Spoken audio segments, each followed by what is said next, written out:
আমরা শেখ হাসিনার পতনের পাশাপাশি কিন্তু বাংলাদেশকে সংস্কার করা, রাষ্ট্র মেরামত করা, নতুন বাংলাদেশ গড়া, এই আলোচনাটা, এই তর্কটাও কিন্তু আমরা করেছি।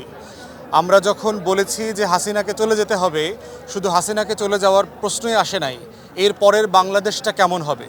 এই জন্য আপনারা দেখবেন যে একটা রিপাবলিক করবার আকাঙ্ক্ষা নিয়ে যে বাংলাদেশ রাষ্ট্রের জন্য আমাদের হাজার হাজার মুক্তিযোদ্ধারা লড়াই করেছেন, জীবন দিয়েছেন 1971 সালে, সেই বাংলাদেশটাকে কিন্তু আমরা এখনও খুঁজে বেড়াচ্ছি। এবং সেই বাংলাদেশটাকে খুঁজতে খুঁজতেই কিন্তু 2024 সালে আবার প্রায় 2000 তরুণকে জীবন দিতে হয়েছে। এবং এই জীবন দেওয়ার লড়াইটা যদি দেখেন, শহীদ আবু সাঈদ, মুগ্ধরা যারা আছে, ওয়াসিম, নাফিস, নাহিয়ানরা যারা আছে, ওরা রক্ত দিয়ে দিয়ে দেয়ালে দেয়ালে ওদের বাংলাদেশের স্বপ্নের কথা লিখে গেছে। ওরা বলেছে যে বাংলাদেশ দুই চাই, বাংলাদেশ সংস্কার চাই, পরিবর্তন চাই, নতুন রাজনৈতিক বন্দোবস্ত চাই। এখন প্রশ্ন হচ্ছে যে আমরা যারা রাষ্ট্রের সংস্কার চাই, পরিবর্তন চাই, রাজনৈতিক দলগুলো যদি নিজেদের ভিতরে সেই সংস্কারের লড়াইটা তৈরি না করে, তাহলে তারা ক্ষমতায় গিয়ে কিভাবে রাষ্ট্রটাকে বদলে দেবে। তাই রাষ্ট্রটাকে বদলানোর অংশ হিসাবে এবি পার্টি মনে করে যে আমার ঘরটাকে আগে বদলাতে হবে, আমার লড়াইটাকে, আমার সংস্কারটাকে আগে ঘরের মধ্যে নিয়ে আসতে হবে। সেজন্য আমরা যেটা করেছি, বাংলাদেশের এক রাজনৈতিক ইতিহাসে একটা এক্সাম্পল তৈরি করেছি, ভোটের মাধ্যমে, নির্বাচনের মাধ্যমে নেতা নির্বাচন করা, এবং 3 পর্বে নির্বাচন হয়েছে। আমরা গত 27 এবং 28শে ডিসেম্বর আমাদের যে এনইসি আছে, ন্যাশনাল এক্সিকিউটিভ কমিটি আছে, এই এনইসির 21 জনকে আমরা নির্বাচিত করেছি।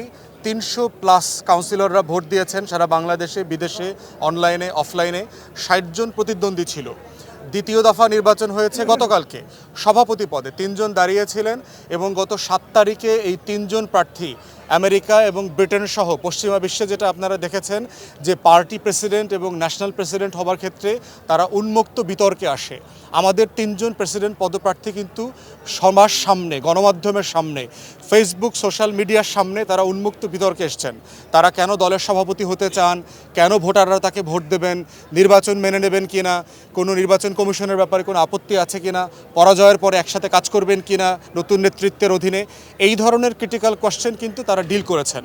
তো এগুলোর মধ্য দিয়ে আমরা যে বার্তা দিয়েছি, এবং সেটার ফল হচ্ছে আজকে সেই 3 জনের মধ্য দিয়ে সর্বাধিক ভোট যিনি পেয়েছেন তাকে সভাপতি হিসাবে নাম ঘোষণা করা হয়েছে, এবং সভাপতি এনএসসির সরাসরি ভোটে আপনার সেক্রেটারি নির্বাচিত হয়েছে। তো এই প্রসেসের মধ্য দিয়ে আমরা যেটা বলবার চেষ্টা করছি যে আমরা বাংলাদেশের দলগুলোর মধ্যে একটা নির্বাচনী সংস্কৃতি তৈরি করতে চাই, যেখানে কাউন্সিলররা ভোট দিতে পারবেন, পক্ষে বিপক্ষে কথা বলতে পারবেন, জনমত তৈরি করতে পারবেন, কেন নির্বাচিত হবেন সেটা বলতে পারবেন, এবং সেটা চেয়ার ছড়াছড়ি ছাড়া, মারামারি করা ছাড়া কিভাবে সুস্থভাবে করা যায় সেটা করবার জন্য আমরা চেষ্টা করছি এবং উদাহরণ তৈরি করছি। তৃতীয়ত হচ্ছে যে এইটাকে আমরা ইতিমধ্যে ইনস্ট্রাকশন দিয়েছি, যে ফরম্যাটে কেন্দ্রে জাতীয়ভাবে নির্বাচন হয়ে গেছে, ঠিক একই ফরম্যাটে আমরা মহানগরীতে, জেলাতে, উপজেলাতে, পৌরসভাতে, ইউনিয়নে একই প্রসেসের মধ্য দিয়ে স্বচ্ছতার ভিত্তিতে সরাসরি ডেলিগেটদের ভোটে নেতা নির্বাচন করব। কারণ এই পদ্ধতিই হচ্ছে বাংলাদেশকে শুধু দল আকারে না, রাষ্ট্র আকারে সংস্কার করবার লড়াইয়ের শর্ত। এবং এটার জন্য 2000 মানুষ বাংলাদেশ 2 করবার জন্য রক্ত দিয়েছে। দেয়ালে দেয়ালে আমাদের 6 কোটি তরুণ সেই স্বপ্নের কথা রক্ত দিয়ে লিখে দিয়ে গেছে। অতএব 24-এর গণ অভ্যুত্থানের অন্যতম অংশীজন হিসাবে এবি পার্টি বিশ্বাস করে মহান মুক্তিযুদ্ধের পরে এই 24-এর গণ অভ্যুত্থানকে ধারণ করে বাংলাদেশকে এগিয়ে নিয়ে যাওয়া। দ্বিতীয়ত হচ্ছে যে বাংলাদেশ ভারত সীমান্তে আপনারা দেখেছেন যে চাঁপাইনবাবগঞ্জ সীমান্তে যে আন্তর্জাতিক সীমানাটা আছে, আন্তর্জাতিক সীমানাটা ধরা হয় হচ্ছে 2 দেশের 150 গজ এবং 150 গজ।